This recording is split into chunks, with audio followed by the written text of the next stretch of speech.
Hey everyone! Before we begin today's episode, I would like to remind you guys again to please check out some of my other YouTube channels in the description down below. I have a Star Wars Battlefront 2 Classic Focus channel where I review custom maps and mods on the Battlefront Max channel. I do gaming reviews on the Kanoa Reviews channel, and I've also recently started a Minecraft adventure channel where I play through classic adventures with friends. You can find the links in the description, and please subscribe to those channels if you like what you see. Thanks, and enjoy the rest of the episode. 2019 had come to a close, and 2020 offered new opportunity.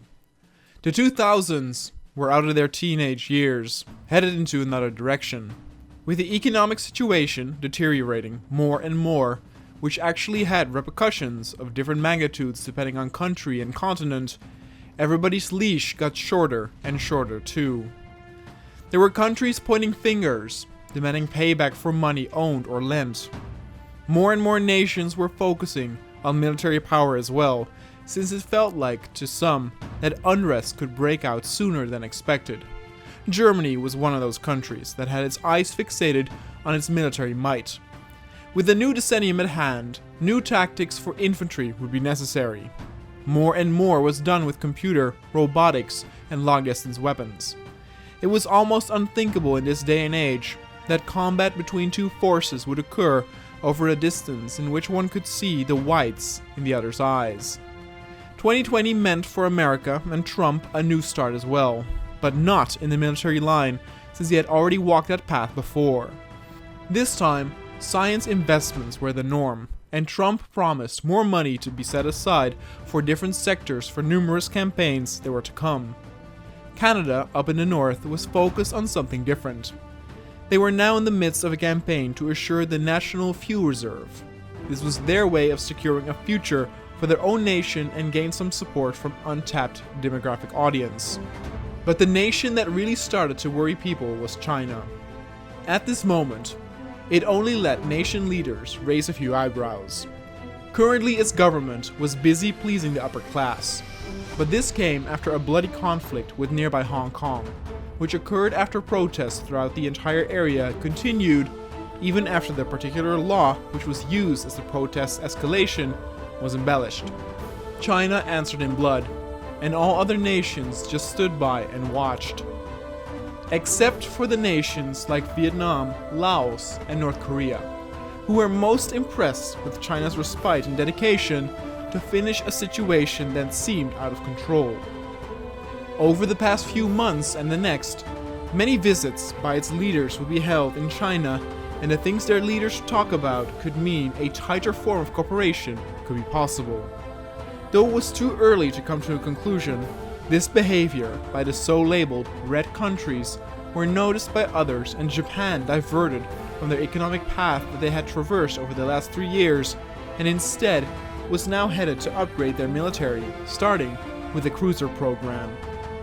The next sector that Trump had promised to put money aside to was healthcare, and he had his experts come up with a reform that undid a lot of the moves that his predecessor created. In a way, America was turning into a circle. Elections were held throughout the year too, and in most nations, re-elections were the norm. Though there were those who spoke out loudly and provocative, many of the nation's people did not find a need for new provoking politicians, since they too felt that instead of saying something outrageous, continents like Europe needed to keep its head afloat.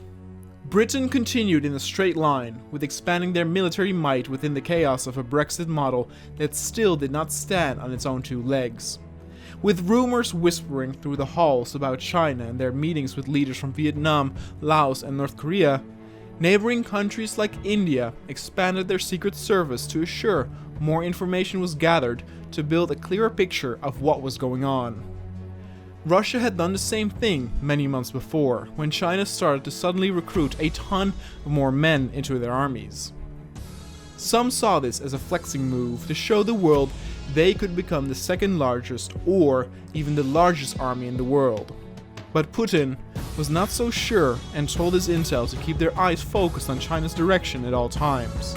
A sad affair, since China and Russia had always been so close together. And Japan indeed continued its military focus as well, with a new tank program after the cruiser one had been completed.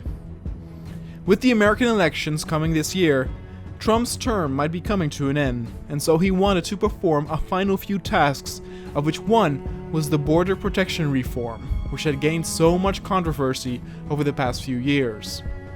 And in the Middle East, the wars and conflicts rode on, yet with very little screen time from Western media, since large companies and conglomerates did not think this would be, in their words, very audience-friendly. Trump then decided to expand the National Guard, meaning that his final actions did indeed mend towards the military side as his money lending to different sectors had come to a close. Turkey, that had been released from the grip of Erdogan, was in the midst of a cabinet reform and hopefully a new beginning and direction for the country itself. China then started to invest more in biofuels, not only from sources from within their own nation, but also from export. China was building something big, and the signs were everywhere. But everyone let it just go, as no hostile words had been spoken publicly. But maybe it was because everyone's mind was not focused on China, but on the American elections and the fact that Joe Biden came out victorious and would lead the country for the next 4 years. People were afraid that, much like Trump, Biden would rewind a lot of things that his predecessor did, and even those not in favor of Trump wanted the country to eventually move forward instead of going in circles like it did for the past 4 years. And then in the last month of 2020, a civil war broke out in Greece. It came sudden to the world, but had been brewing for a longer time within Greece's borders. With Greece's economic situation gotten to an all-time low, there were those demanding change, drastic change, and took up arms to get their point across. There were not that many of them, and their equipment and weapons were not all that great, despite some being backed by military branches. The government assured the rest of the world that they would deal with the civil war quick and swiftly. Britain and America would send aid to stop this uprising and have them think twice before doing something like that again. By the end of the year, the Japanese elections had also Abe be re-elected for the so manyth time, leaving Japan in a state as it was that was fixated on the military display for the time being. There were those who protested, but like so many protests done in Japan, they fell on deaf ears. And thus 2021 had its beginning, having many people question how America would fare on its first year with a new president. China had its sights set on economic autonomy, giving everyone another hint that something was going on. One issue was that no other nation wanted to be the one to point the finger first to China, in a chance to look as the one that started it all or unleashed a potential conflict. A nation like Japan, for example, was too small by now with its military defense force clipped. Where Argentina decided to invest in new weapons and equipments a few years back, it was now the turn of Brazil to do this. It came as a surprise to many that this was so late, since these nations were dragging behind compared to other countries, and they could easily be put to their knees by a vastly superior enemy that made use of hacking and robotics.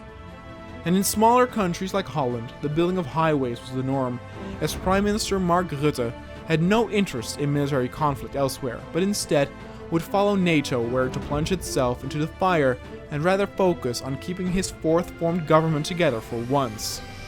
In the Middle East, some notable changes happened in faction relations as the Peninsula Shield of Saudi Arabia gained some new allies in the form of multiple countries that sided itself with them. Joe Biden focused firstly on the US Army.